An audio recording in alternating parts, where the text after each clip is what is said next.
جب مومن کو دفن کیا جاتا ہے تو قبر اسے مرحبا کہتے ہوئے خوشخبری سناتی ہے کہ میری پشت پر چلنے والوں میں تو بڑا محبوب تھا، آج میں تیری ہو گئی اور تو میری طرف آ گیا، تو اب میرے احسان کو دیکھ لے گا۔ یہ کہہ کر قبر تا حد نگاہ کشادہ ہو جاتی ہے اور جنت کا دروازہ اس کے لیے کھول دیا جاتا ہے، جہاں سے اس کو جنت کی تازہ ہوا آتی ہے۔ حضرت ابو ہریرہ رضی اللہ تعالیٰ عنہ کا بیان ہے کہ رسول اللہ صلی اللہ علیہ وسلم ایک جنازے میں شریک ہوئے، پھر فرمایا میں بھی اب صلی اللہ علیہ وسلم کے ہمراہ تھا۔ اب صلی اللہ علیہ وسلم ایک قبر کے پاس بیٹھ گئے اور فرمایا یہ قبر ہر دن بآواز بلند کہتی ہے، اے آدم کی اولاد، تو کیوں مجھے بھول گیا؟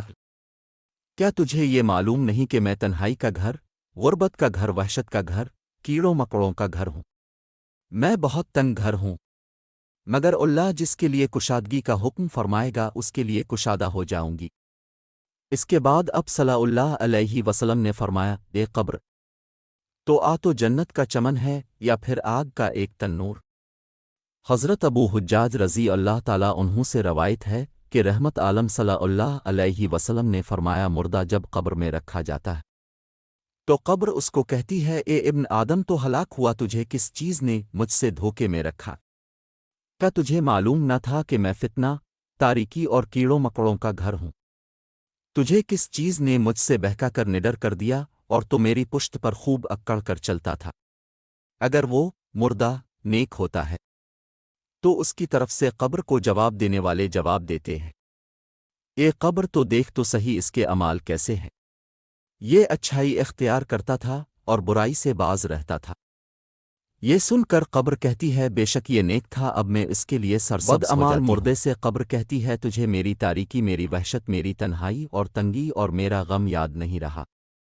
اس کے بعد قبر اس کو جکڑ دیتی ہے، جس کے بعد اس کی پسلیوں کی ہڈیاں ایک دوسرے میں پیوست ہو جاتی ہیں، جبکہ نیک بندے کے لیے قبر کشادہ کر دی جاتی ہے اور اس کے دائیں ایک کھڑکی کھول دی جاتی ہے جہاں سے اس کو جنت کی ہوا آتی ہے۔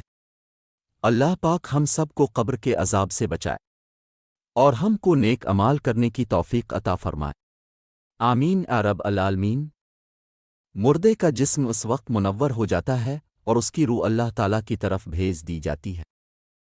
حضرت عبداللہ بن عبید رضی اللہ تعالیٰ عنہ سے روایت ہے کہ رسول اللہ صلی اللہ علیہ وسلم نے فرمایا مردہ قبر میں بیٹھتا ہے اور ان لوگوں کے پیروں کی آواز بھی سنتا ہے جو اس کے جنازے کے ساتھ قبر تک گئے ہوں۔ مردے سے اس کی قبر کہتی ہے اے ابن آدم،